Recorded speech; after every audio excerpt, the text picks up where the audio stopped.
بسم اللہ الرحمن الرحیم۔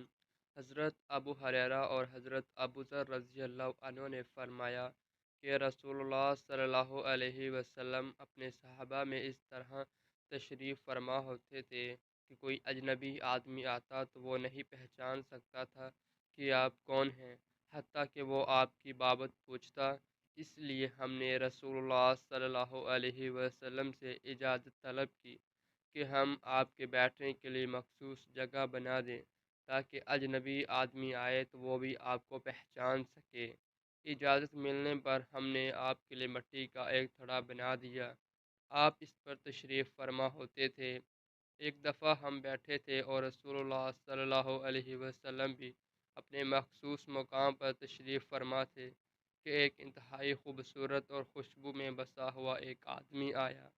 اس کے کپڑوں کو ہلکا سا میل کچیل بھی نہیں لگا تھا، حتیٰ کہ اس نے نیچے بچھی ہوئی چٹائی کے کنارے کے پاس آ کر سلام کہا اور کہا، اے محمد صلی اللہ علیہ وآلہ وسلم، السلام علیکم۔ آپ علیہ السلام نے اسے جواب دیا۔ اس نے کہا، اے محمد صلی اللہ علیہ وآلہ وسلم، میں قریب آ سکتا ہوں؟ آپ نے فرمایا، قریب آ جاؤ۔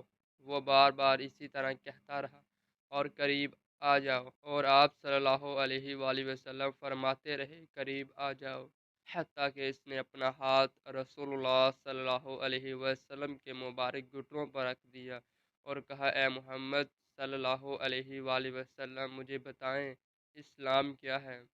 آپ صلی اللہ علیہ وآلہ وسلم نے فرمایا، اسلام یہ ہے کہ تو خالص اللہ تعالیٰ کی عبادت کرے اور اس کے ساتھ کسی چیز کو شریک نہ سمجھیں، نماز قائم کرے، زکوٰۃ ادا کرے، بیت اللہ کا حج کرے اور رمضان المبارک کے روزے رکھے۔ اس نے کہا، جب میں یہ کام کر لوں تو کیا میں مسلمان ہو گیا؟ آپ نے فرمایا، ہاں۔ اس نے کہا، آپ نے سچ فرمایا۔ جب ہم نے اس شخص کی یہ بات سنی تو ہم نے اس پر تعجب کیا، پوچھتا بھی ہے اور تصدیق بھی کرتا ہے۔ پھر اس نے کہا، اے محمد صلی اللہ علیہ وآلہ وسلم، فرمائیں ایمان کیا ہے؟ آپ صلی اللہ علیہ وآلہ وسلم نے فرمایا، ایمان یہ ہے کہ تو اللہ تعالیٰ، اس کے فرشتوں، کتابوں، نبیوں اور تقدیر کو دل و جان سے تسلیم کر لیں۔ اس نے کہا، جب میں یہ کام کر لوں گا تو کیا میں مومن ہوگا؟ آپ صلی اللہ علیہ وآلہ وسلم نے فرمایا، ہاں۔ اس نے کہا، آپ نے سچ فرمایا۔ پھر کہنے لگا، اے محمد صلی اللہ علیہ وآلہ وسلم، بتائیں احسان کیا ہے؟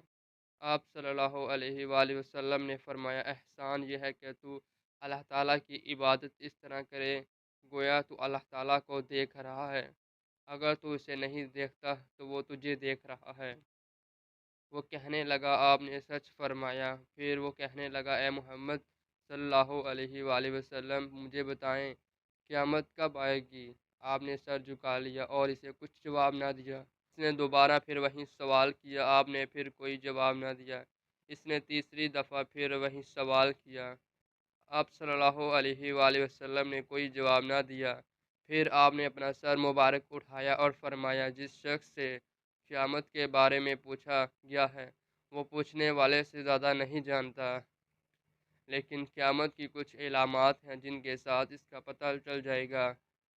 مثلا جب تو دیکھے کہ بکریاں، بھیڑوں کے چرواہے عمارتیں بنانے میں ایک دوسرے کا فخریہ انداز میں مقابلہ کر رہے ہیں، اور تو ننگے پاؤں چلنے والے اور ننگے جسم رہنے والوں کو زمین کا بادشاہ بننے دیکھیں، اور دیکھیں کہ عورتیں اپنے مالک جننے لگی ہیں، تو پھر قیامت کا انتظار کر۔ 5 چیزیں ایسی ہیں جن کو اللہ تعالیٰ کے سوا کوئی نہیں جانتا۔ پھر آپ نے یہ آیت پڑھی جس کا ترجمہ یہ ہے، اللہ ہی کو قیامت کا علم ہے۔ پھر فرمایا، قسم اس ذات کی جس نے محمد صلی اللہ علیہ وسلم کو سچا نبی بنایا، جو رہنمائی کرنے والا اور خوشخبری دینے والا ہے، تمہاری طرح میں بھی اس آدمی کو پہچان نہیں سکا۔ پھر معلوم ہوا کہ وہ جبرائیل علیہ السلام تھے، جو دحیہ کلبی کی صورت میں آئے تھے۔